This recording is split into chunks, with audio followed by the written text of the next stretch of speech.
We need to talk about who Donald Trump is going to pick as his VP in that announcement. Hello, Squirrel Tribe, welcome back. Happy 4th of July. Did you see the new Donald Trump ad? Because it is epic and it is touching. So you guys may feel like I am. When you hear certain songs, it makes you think of things, whether it's good memories, bad memories, sad memories, whatever. For me, there's a couple songs that I either love or I just cannot listen to. One of the most random things in the world, the song Shallows from A Star Is Born, the one with Bradley Cooper and Lady Gaga.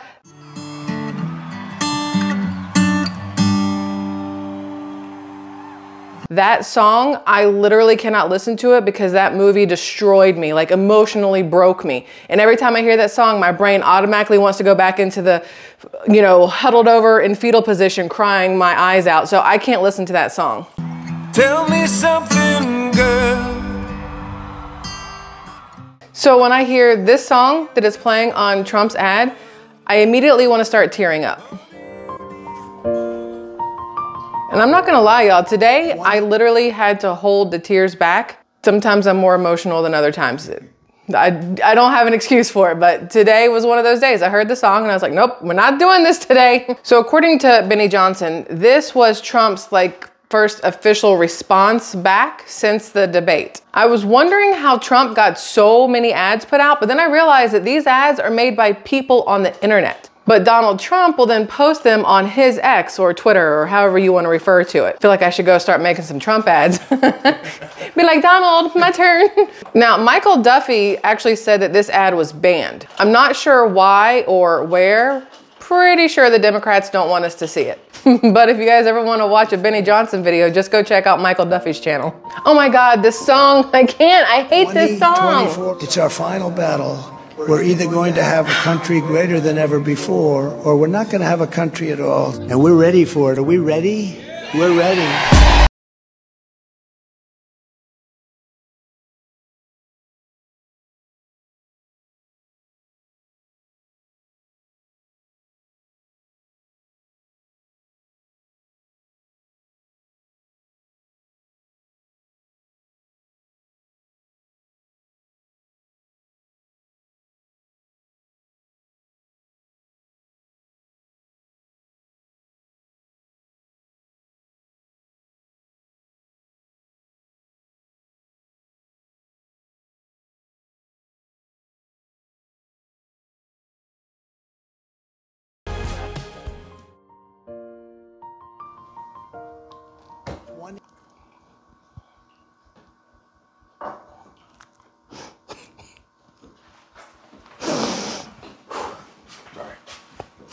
I didn't know.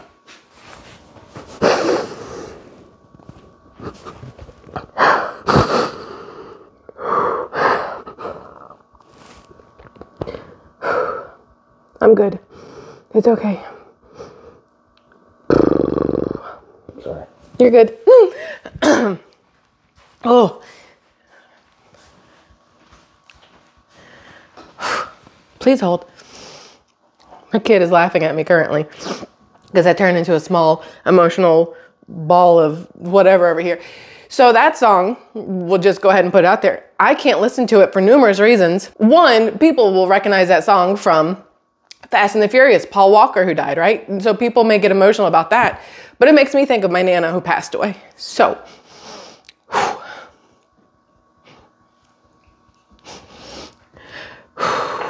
I'm good.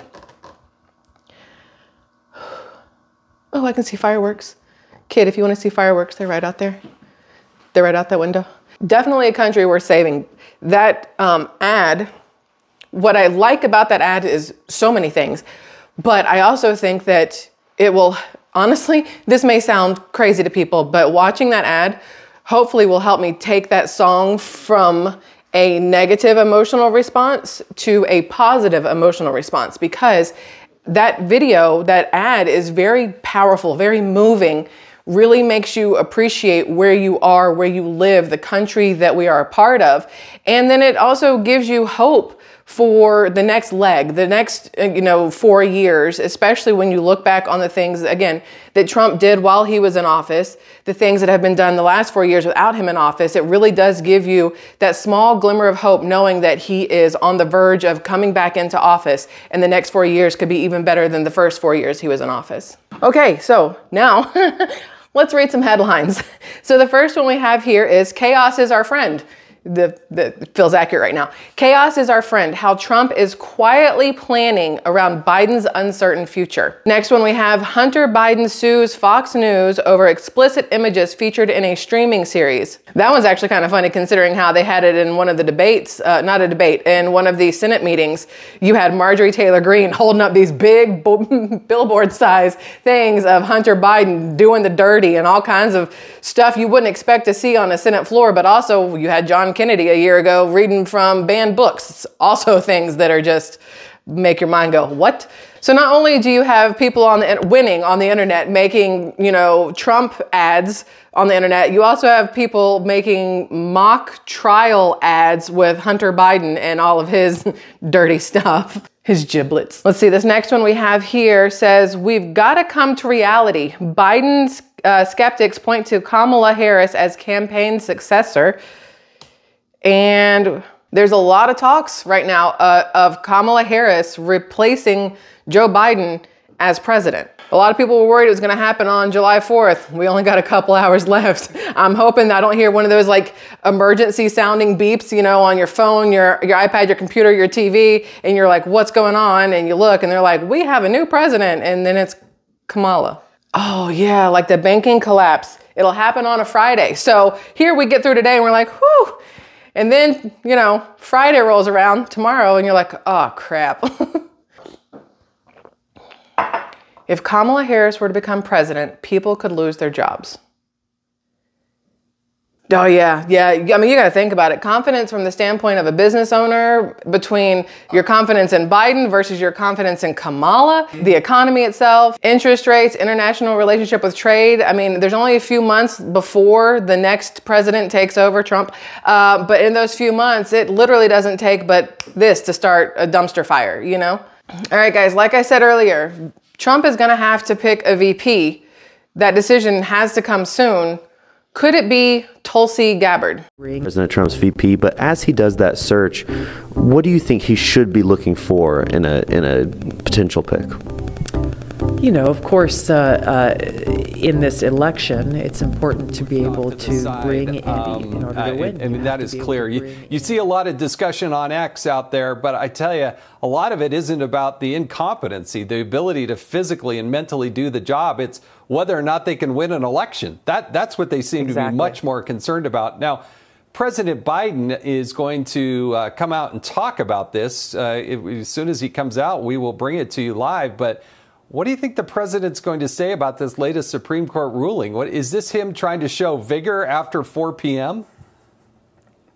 It seems to be the case, given how limited his exposure is to the media and, frankly, to the country normally. But, as we've seen, he will likely be reading off of a teleprompter. And once again, So first thought when I see her, she's a very attractive woman. Especially she's from the District of Hawaii, right? She's from Hawaii. She is the first Samoan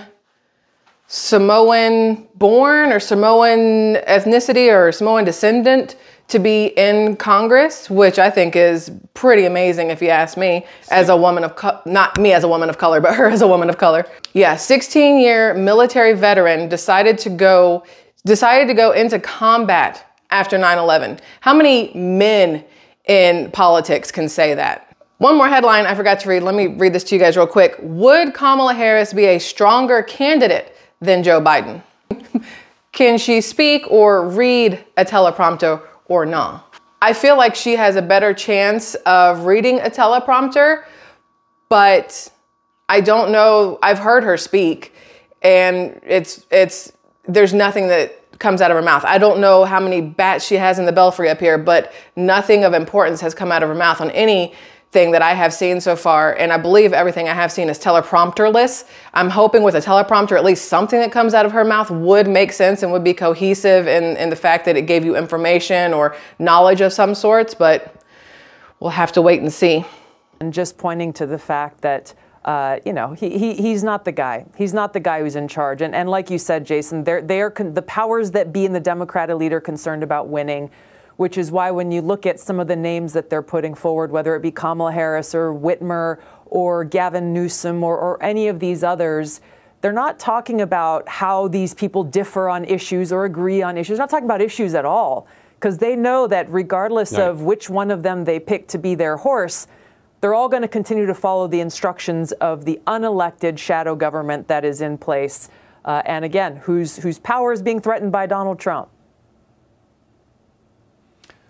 So the odds are highly likely that we'll see Kamala Harris on The View soon saying absolutely nothing like the rest of the women at that table, or reading a script like the rest of the women at that table. I don't know who would be worse, Kamala, Sunny, Joy, or Whoopi.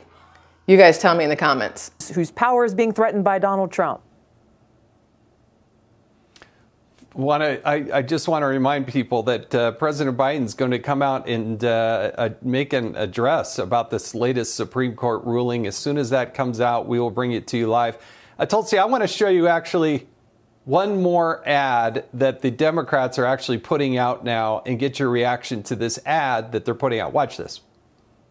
Folks, I know I'm not a young man, but I know how to do this job. I know right from wrong. I know how to tell the truth. And I know, like millions of Americans know, when you get knocked down, you get back up.